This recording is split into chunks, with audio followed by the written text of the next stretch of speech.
안녕하십니까. 진박이아부리 TV의 진 박입니다. 네, 안녕하십니까.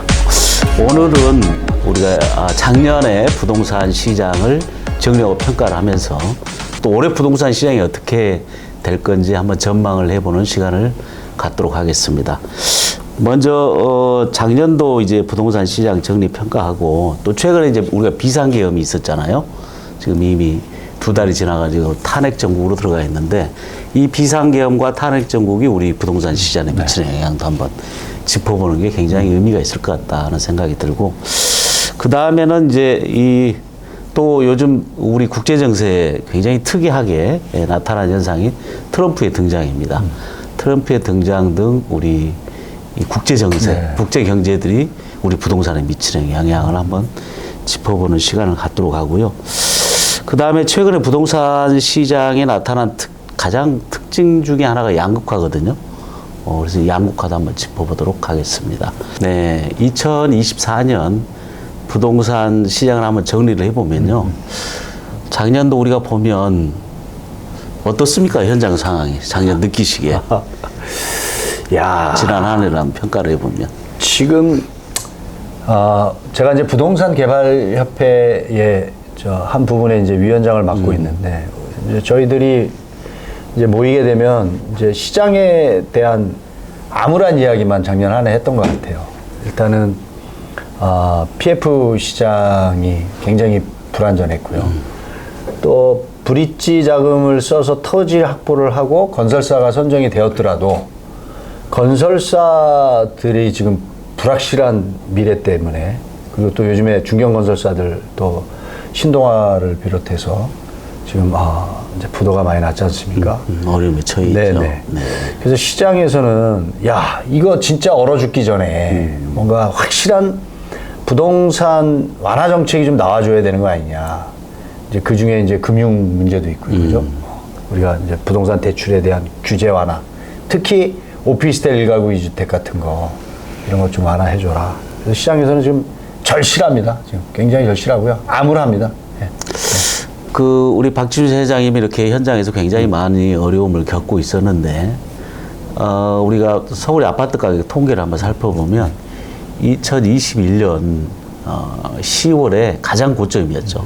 가장 고점. 그렇죠. 그때 이제 문재인 정부에서 거의 60% 올랐다 하는 그 2021년 10월이 가장 고점이었는데, 2023년 2월 요때가 가장 저점이었거든요. 그게 이제 24% 떨어졌다는 거예요.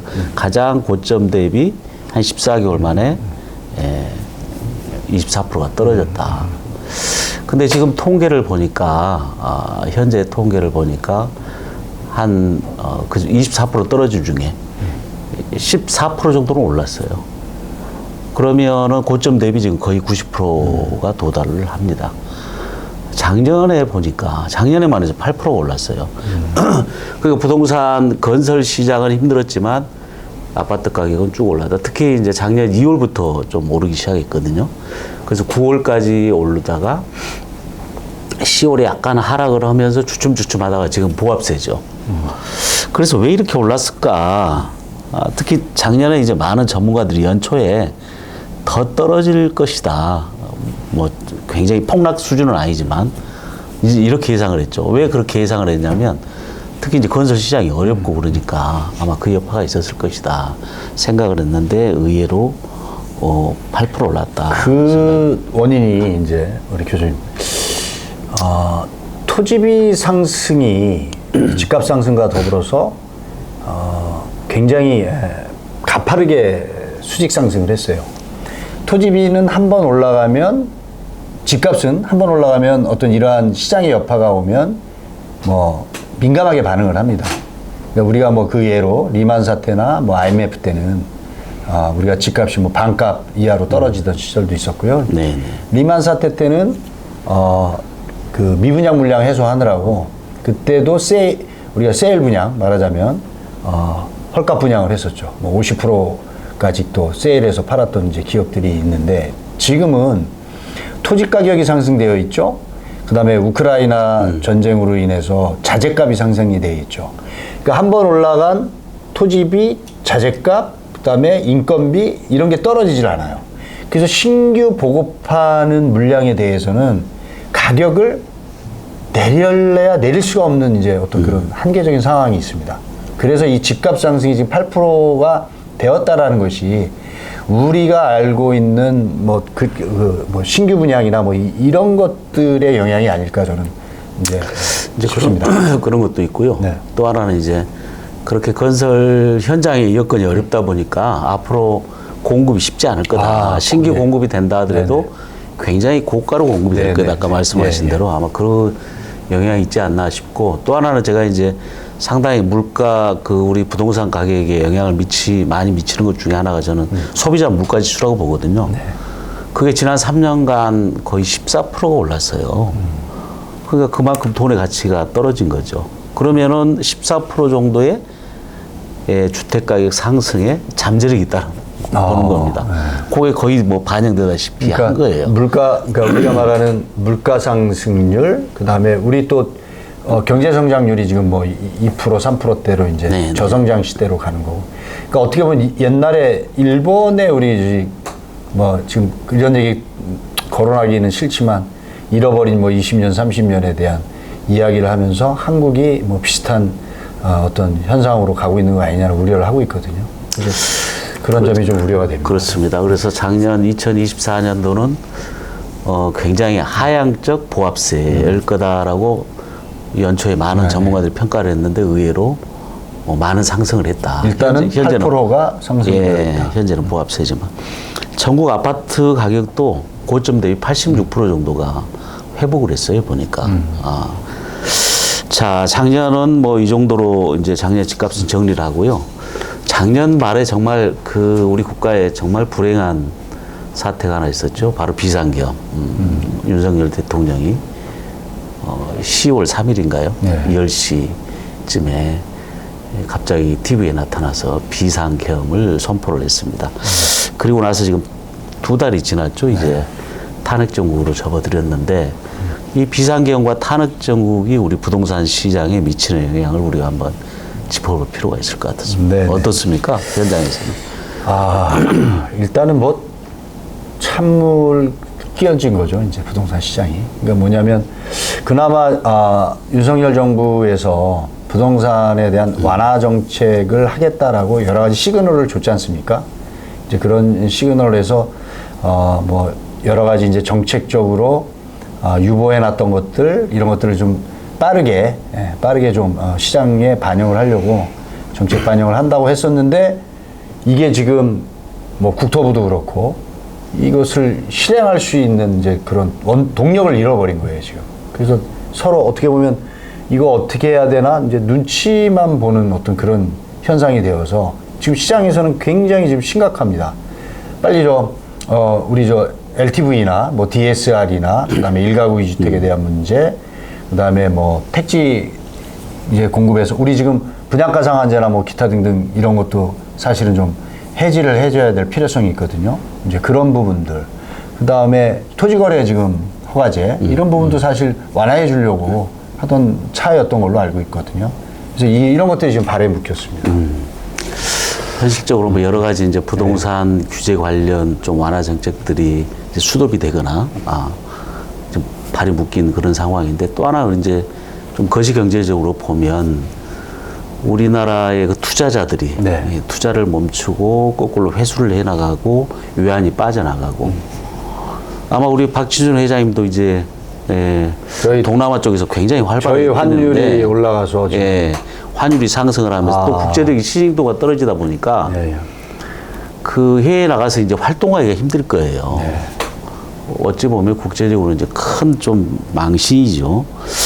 근데 또 하나는 이제 뭐 국제적으로 그렇다 치고 이 부동산 시장의 참여자들이 전부 움츠려든 것 같아요. 야, 이런 뭐 나라가 어떻게 될지도 모르는데 투자를 정말 어떻게 이걸 투자를 할 거냐, 살 거냐, 말 거냐 거의 모든 게 멈추거든요.